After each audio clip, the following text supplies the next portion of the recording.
Hey everyone, it's Mojaxx back in the DJ City UK lab. Now for the second episode of Mixtape Masters, we're going back to basics, keeping it nice and simple, talking about the best way to record a mix as live to give us a good file, a good quality mix that we can then take into post-production and mastering, which we'll talk about in 4 weeks' time. So there's just some things to consider, a few things.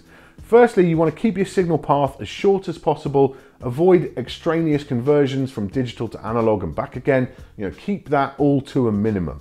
So it's great if you've got an all-in-one controller like the Pioneer DDJ SB2 for example, or the Traktor Control S2, those all mix internally with the software's internal mixing engine. You're not actually outputting any audio to this until you go to the master stage. So what you can do is just hit record, select mix in the software in Serato DJ, or select the actual internal mixing option in Traktor if you're using an S2 or an S4, and you're good to go. That's it, nice and simple, press record, away you go. Same thing kind of applies as well with a mixer like the Rain 64, or if you're using Club Kit with the Pioneer mixers in Serato DJ, then you can just select the mix output from the internal interface in the mixer, select that in the software, and off you go. Same thing applies, Control Z2 from Traktor, their scratch mixer, you can again, that's mixing internally, hit internal and off you go. Keep all that as short as possible. If you are working with something, a mixer that doesn't have that USB hookup, then you're gonna want to use something external, of course. So if you're using DVS and you wanna use your SL3, then you've got a third input on this. We've got left deck, right deck, and I've got an auxiliary input as well. Set that to line level and feed out from your mixer. You wanna use a separate output from your master. When you're recording, you may wish to adjust the master up and down for your own listening preferences. So try and use a booth output, record output, or session output we've got here on this Rain. Use one of those so you can keep that level consistent throughout your mix. Hook that into the auxiliary input and then select that as your recording source in Serato DJ and you're good to go. Same again applies with Traktor, Audio 8, Audio 10, Audio 6, they've all got spare line level inputs. So just hook up your mixer into one of those inputs, select that as your recording source, and off you go. It's good, if possible, to do that all in the software. I find when I'm recording, if I'm recording a Serato DJ set, then I like to record it within Serato DJ if I can. If I'm recording a Traktor set, again, record it in Traktor. It's one bit of software, it's all on the same screen, you don't have to go back and forth to check levels, you can see it all there happening in front of you. It's a nice, simple way of working, which I do prefer if I have the option. If you don't have hardware that will support that, so let's say you've got a Rain SL2, which doesn't have that third input, or if you're using the Denon DS1, something like that, or if you're using a controller setup with like something like the Audio 2 from Native Instruments, that doesn't have any inputs at all. So you're gonna want to find another way of getting audio into your computer. And we're gonna use, in that situation, we'll use maybe Audacity, which is what we'll be working with mostly in this series, or Adobe Audition, or SoundForge, or any DAW, Ableton Live, Cubase, whatever you work with, you can use that as your actual recording software, but we'll need a way to get that in there. Now, we can use the internal audio interface in your computer. Most laptops will have a line level input on a 1/8" jack. You can hook up the output from your mixer into that and record that. It's not going to be the best quality in the world because it's not designed to be a pro level, audio quality bit of hardware in there. It's just a basic, simple sound card within your computer. It's not going to be the best thing.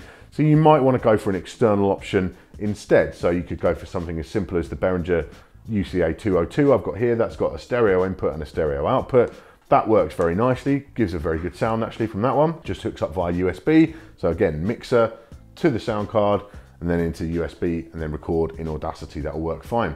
You could go for a better quality interface, of course, if you have one. So like the Focusrite series, Sapphire series, or whatever else you've got. There's plenty from Akai and all those kind of companies. Or you can go for something like an external recorder. So I talked about this Tascam DR40 when I did the crowd noise recording tutorial, but this is great for just regular set recording as well. Just hook your line level inputs from the mixer into this, set your levels and record. High quality, straight to an SD card, nice and simple. So that's the actual act of getting that recording done.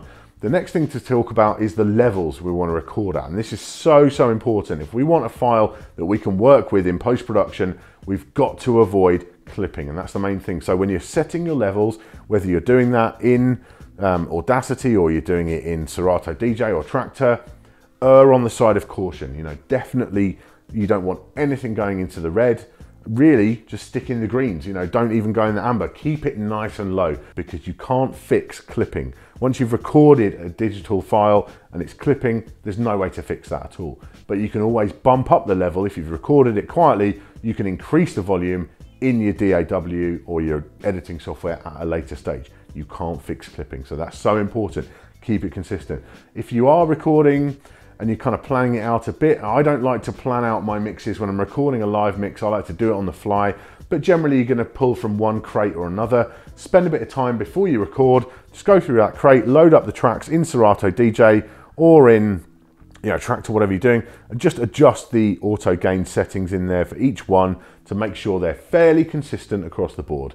Don't have to be perfect, but you know, get them roughly the same because you're still going to be doing the blend when you're actually mixing, but yeah, try and get them roughly the same, and then before you even start, you know that you're going to have a pretty consistent sound, whatever tracks you pull from that crate to actually mix with.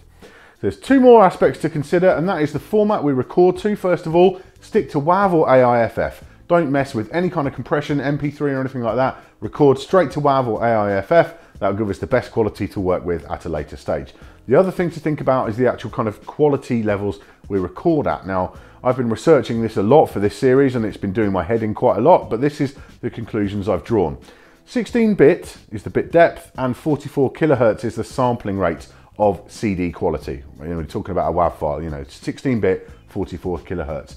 If you want to increase the sampling rate, if you want to go for 48K or even 96, that will not do any harm. It will be a bigger file, but it won't do any harm at all. We are ultimately dealing generally with 44 kilohertz 16-bit files to start with. So we're not really going to increase the quality, but there's no harm in doing that. 48K is fine. If you're working with video, a lot of video editing software is 48K as standard. So 48 is fine, even 96 if you can get away with it.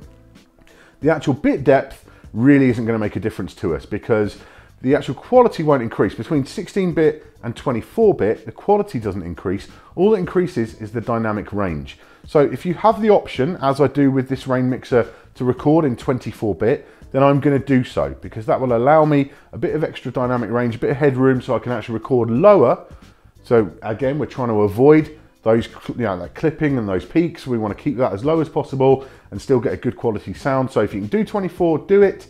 But if all your hardware will allow you to do is 16-bit, don't sweat it, that's fine. 16-bit, 44 kilohertz will be fine for our purposes. If you can go higher, do it, you know, that's absolutely cool, but there's no need for it. 1644 will do the job. So just to summarize, basically, keep your signal path as short as you can. That's the main thing to think about. Then we're going to record at a nice low volume level. Do not clip your signal. If you find yourself clipping during the mix, you really want to start over again because that's going to give you no room to edit and post-produce that file and get the good quality sound out of it. You want to keep the levels nice and low, never peak. Then WAV or AIFF, and if you can do 24-bit, do it for that extra headroom, but don't worry too much. 16-bit, 44 kilohertz will do the job.